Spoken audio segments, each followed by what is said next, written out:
what the owners do. The WNBPA complain about everything. They have a problem with everything. Oh, you guys, I don't like the way you guys worded things. Let's see. The WNBPA is out of pocket at this point, y'all. They are out of pocket. Listen, the tide has turned. The WNBPA seem to be more focused on trying to win the general public over rather than get a damn deal done. And that is the nastiest work in all of this.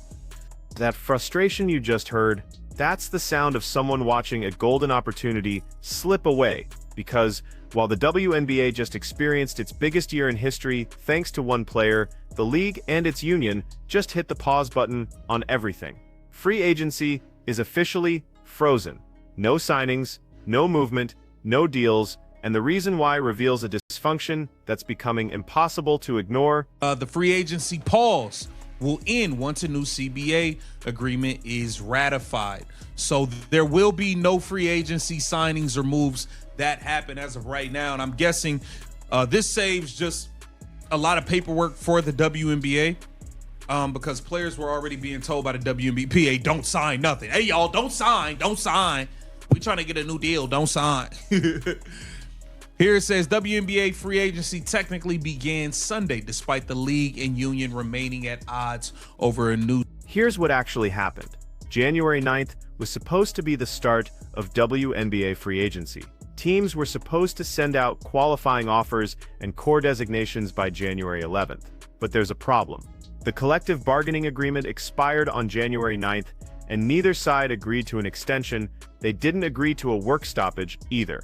So the league entered what's called a status quo period, which creates a bizarre legal limbo where technically free agency could start under the old rules, but nobody wants to operate under those terms because they're negotiating completely new ones. Front office executives across the league received emails telling them they could start sending offers. The reaction, according to multiple league sources, was confusion and frustration, because what's the point of sending a qualifying offer when no player is going to sign it? The union had already told players not to sign anything while negotiations continue. Of the current CBA, which included free agency before the moratorium. During a typical free agency period, qualifying offers including core designations similar to the NFL franchise tag could be being sent out on January 11th. Restricted qualifying offers are sent to free agents on an expiring contract with 4 years of service or a player finishing the 4th year of their rookie scale contract. This offer, which comes with a 1-year contract and gives the player's previous team the right to match any competing offer, prevents them from becoming unrestricted free. So the league proposed a moratorium to freeze everything. Makes sense, right? Except the union had a problem with it. According to sources familiar with the negotiations, the WNBA's initial proposal at 11 p.m. on Friday contained what the union felt was unnecessary language beyond simply delaying free agency. The union sent back a counterproposal over the weekend to remove that language. Monday afternoon, they finally agreed. Now here's what's revealing about this whole situation. This wasn't a major disagreement. This was arguing over wording in a temporary freeze agreement while they negotiate the actual deal, and it still took them from Friday night to Monday evening to figure it out. That's the level of dysfunction we're dealing with. 22, a player could not be cored more than twice in their career. Last week, the WNBA contacted every team's front office to advise them they can begin sending out qualifying offers and core designations under the expired agreement. The reaction from sources across the league was one of confusion and frustration. Multiple league sources told Front Office Sports that offers would be meaningless as no players would sign them, with an overhaul to the salary system being negotiated. Lexi Brown and Kehlani Brown are the only players not on rookie contracts signed through the 2026 season. Outside, the core designation is essentially the WNBA's version of the NFL franchise tag.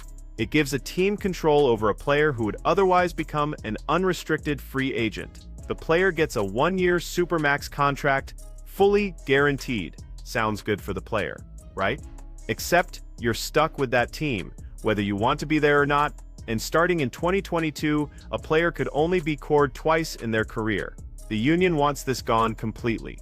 They want unrestricted free agency without teams being able to force players to stay. The owners obviously want to keep it because it prevents their stars from leaving. This is one of the major sticking points in negotiations, along with the entire salary structure that's being overhauled. To authorize a strike in December, Stewart said over Unrivaled's opening weekend that a strike was not an immediate threat, but a measure the players are keeping in their back pocket. So these players still think they have leverage for whatever reason. I don't know how they believe they have leverage. I think it's absolutely insane, man.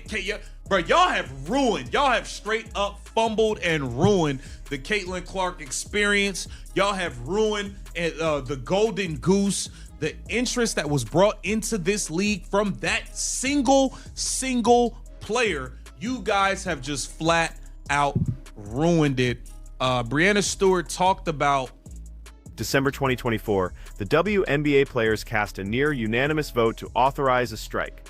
Breanna Stewart said during Unrivaled's opening weekend that a strike wasn't an immediate threat, but it's a measure they're keeping in their back pocket.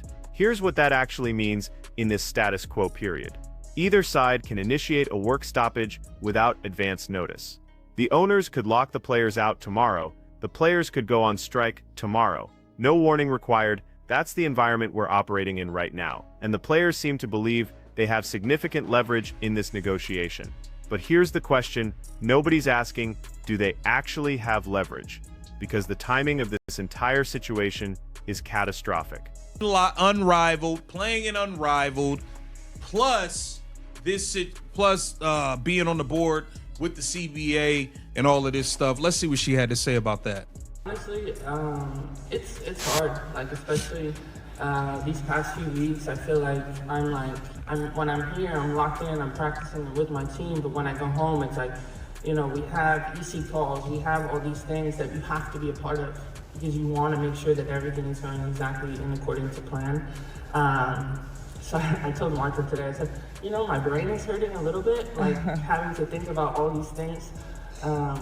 But it's the position I want to be in, you know? I wanted to, obviously, be here at Unrivaled and help bring this to fruition, and as a co-founder. Think about where the WNBA was 12 months ago versus where it is today. Caitlin Clark's final college season drove unprecedented attention to women's basketball. Her rookie season in the WNBA shattered every viewership record the league had. The Indiana Fever went from playing in front of half-empty arenas to selling out every game, home and away. National broadcasts were pulling NBA playoff-level numbers, sponsors were lining up, the league signed new media deals. This was the moment, the absolute peak of momentum and public interest. And what's happening right now, the general public is watching players and owners fight over money, while free agency sits frozen. They're watching Breanna Stewart talk about how hard it is to balance running Unrivaled, playing in Unrivaled, and being on the executive committee for CBA negotiations.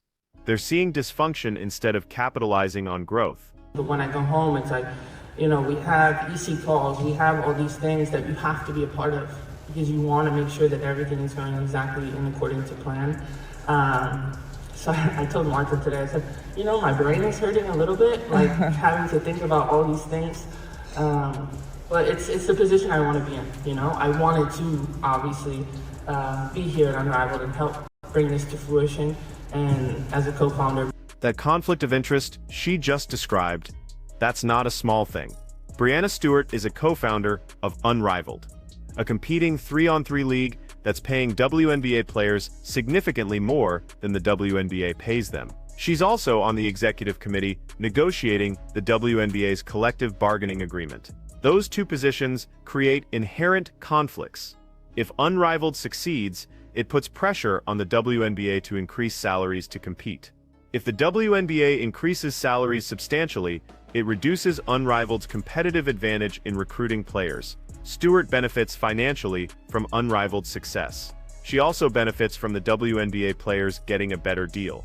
But those two interests don't perfectly align, and in some cases, they directly conflict. Here's what makes this entire situation so frustrating from a business perspective. The WNBA just had its best year ever. Attendance was up 48%. Viewership for the league overall was up 170% compared to 2023. The playoff semifinals averaged 1.8 million viewers. The championship series averaged 1.6 million. Those are numbers the league has never seen before. That growth created real revenue. New media deals with ESPN, CBS, and Amazon are worth substantially more than previous contracts.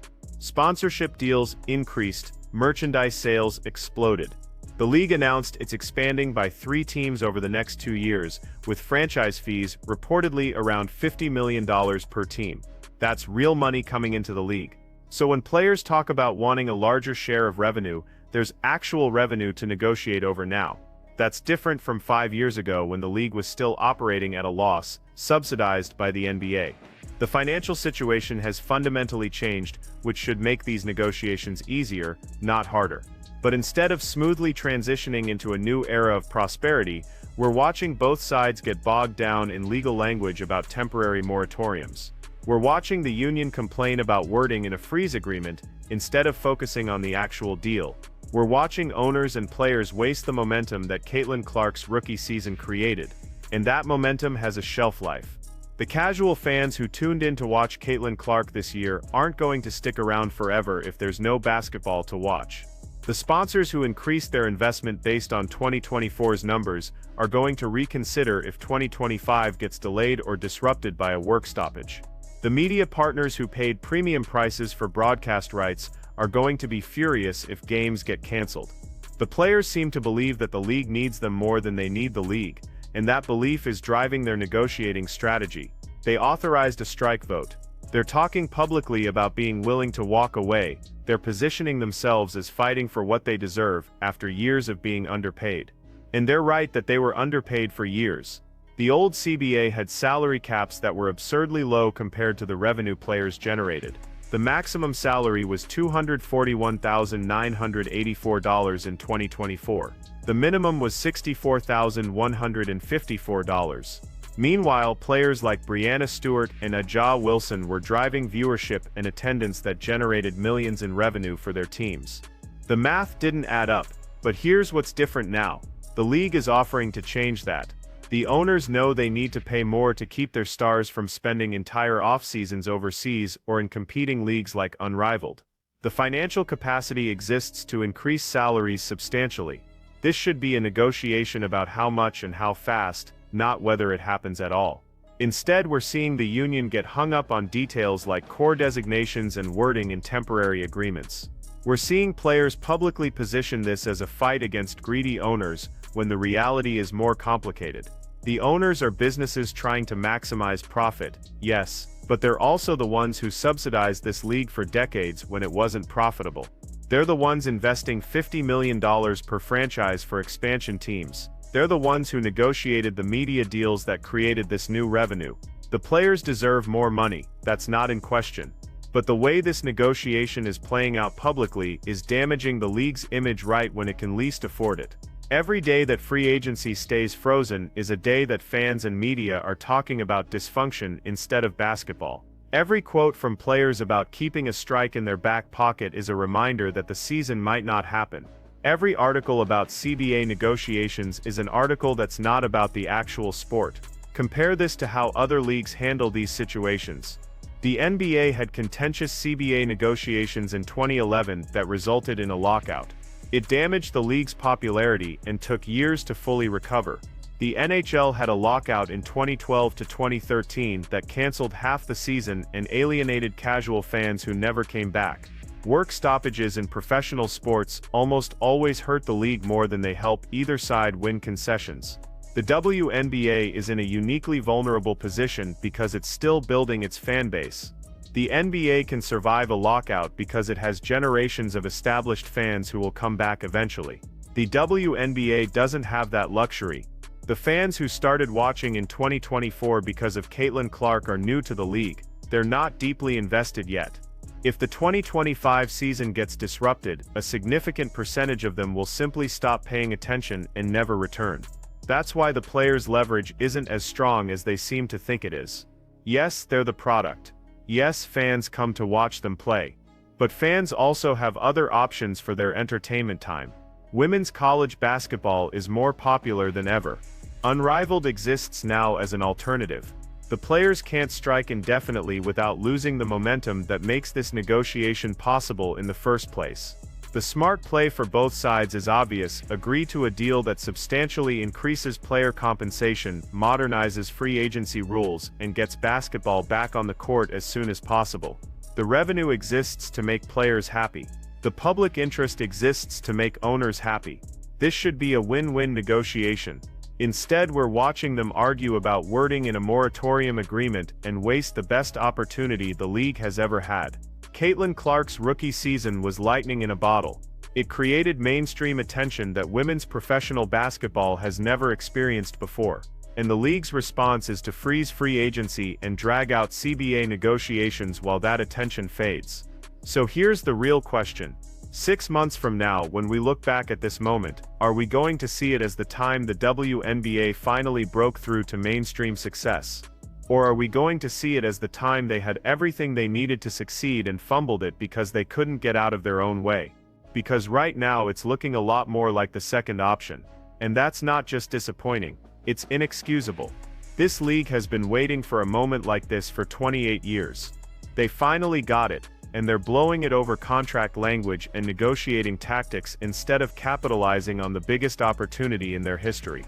Let me know in the comments if you think the players or the owners are more responsible for this mess, because somebody needs to be held accountable for wasting the Caitlin Clark momentum.